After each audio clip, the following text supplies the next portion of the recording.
அனைவருக்கும் வணக்கம். 2 சிறுவயது நண்பர்கள் இருந்தாங்க. இருவருமே அவரது பள்ளிக்கு செல்லும்போது தனது மிதிவண்டியில் செல்வது வழக்கம். அப்போது அந்த 2 சிறுவயது நண்பர்களும் மிதிவண்டியில் செல்லும்போது ஒரு மிகப்பெரிய பள்ளியை கடப்பது வழக்கமாக இருந்தது.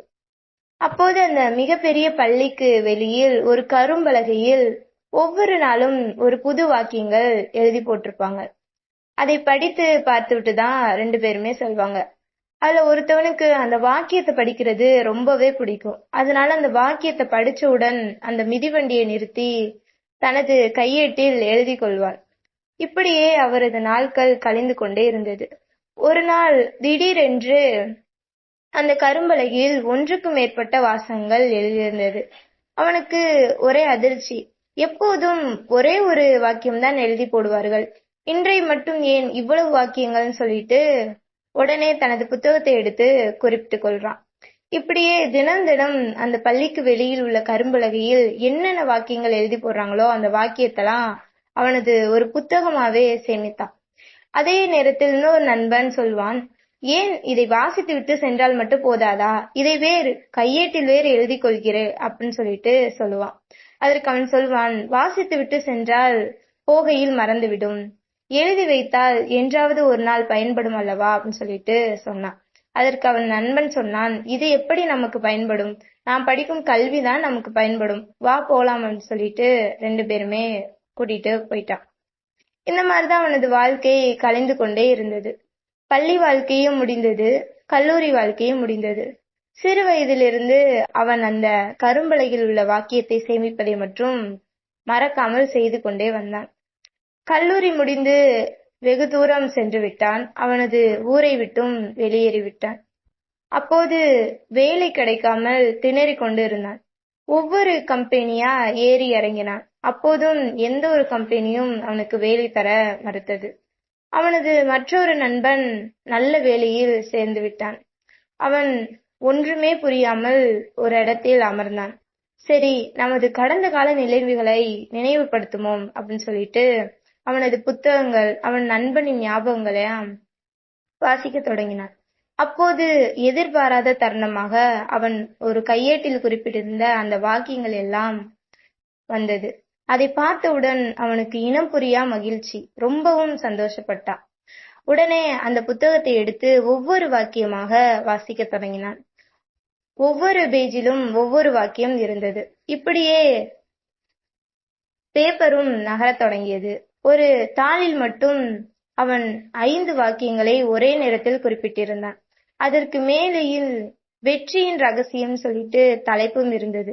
அதை பார்த்தவுடன் அவனுக்கு இன்னும் மகிழ்ச்சி. வெற்றியின் ரகசியமா அப்படின்னு சொல்லிட்டு அதை மிக ஆர்வத்துடன் வாசிக்க தொடங்கினான். 5 வாக்கியங்கள் தான். நேரம், நிகழ்காலம், எதிர்காலம், கடமை, உன் லட்சியம். இது 5 வாக்கியங்கள் தான். இந்த 5 வாக்கியத்தை படித்தவுடன் அவனுக்கு ஒரே மகிழ்ச்சி. அந்த கரும்பலகையில் எப்போதும் ஒவ்வொரு வாக்கியம் எழுதியிருந்தாலும் அதற்கான எடுத்துக்காட்டும் எழுதியிருப்பார்கள். இல்லையெனில் அந்த வாக்கியத்தை விரித்தும் எழுதியிருப்பார்கள். அதே மாதிரி அந்த 5 வாக்கியத்திற்கும் ஒவ்வொரு விரிவாக்கமும் இருந்தது. அந்த விரிவாக்கத்தையும் அவன் தெளிவாக படித்தான். காலம் அப்படின்றதுக்கு அவனது விரிவாக்கம் என்ன எழுதியிருந்ததுன்னா, ஒவ்வொரு நேரமும் நீ தவறவிட்ட காலங்களால் தான் உன் லட்சியம் தவறுகிறது அப்படின்னு சொல்லிட்டு இருந்தது. மற்றொன்று நிகழ்காலம். நிகழ்காலத்தை நீ வாழாவிட்டால் எதிர்காலத்தில் நீ எவ்வாறு வாழ்வாய் என்ற கேள்வியும் இருந்தது. 3வது எதிர்காலம். எதிர்காலத்தில் நீ யார் என்று நிரூபிக்க இன்றே உன் நேரத்தை பயன்படுத்திக் கொள் அப்படின்ற இருந்தது. 4வது கடமை.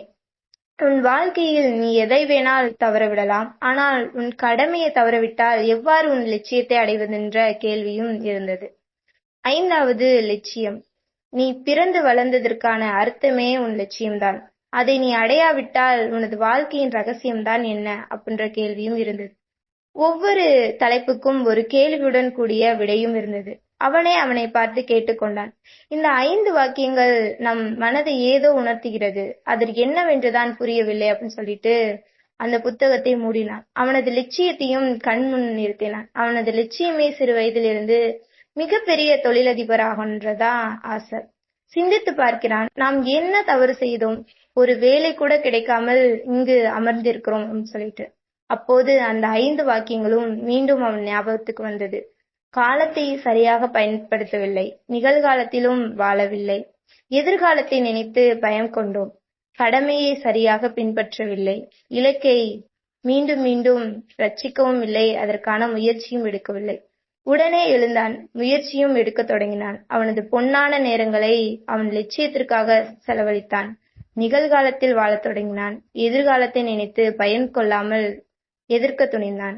கடமையை மிகச் சரியாக செய்தான். இலக்கை அடைந்தான். இப்படிதான் ஒரு மனிதனுக்குரிய 5 வாழ்க்கைக்குரிய பொருத்தங்களும் அந்த 5 வாக்கியங்களிலே அமைந்து விட்டது. ஆகவே ஒவ்வொரு மனிதனும் அவன் லட்சியத்தை அடைய வேண்டுமென்றால் இந்த 5 வாக்கியங்களை கண்டிப்பாக பின்பற்ற வேண்டும். நீங்கள் உங்கள் லட்சியத்தை அடைவதற்கு இந்த 5 வாக்கியங்கள் துணையாக இருக்கும். ஸ்டோரி பிடிச்சிருந்துச்சுன்னா சேனலை மறக்காம சப்ஸ்கிரைப் பண்ணிக்கோங்க. தேங்க்யூ ஃபார் வாட்சிங்.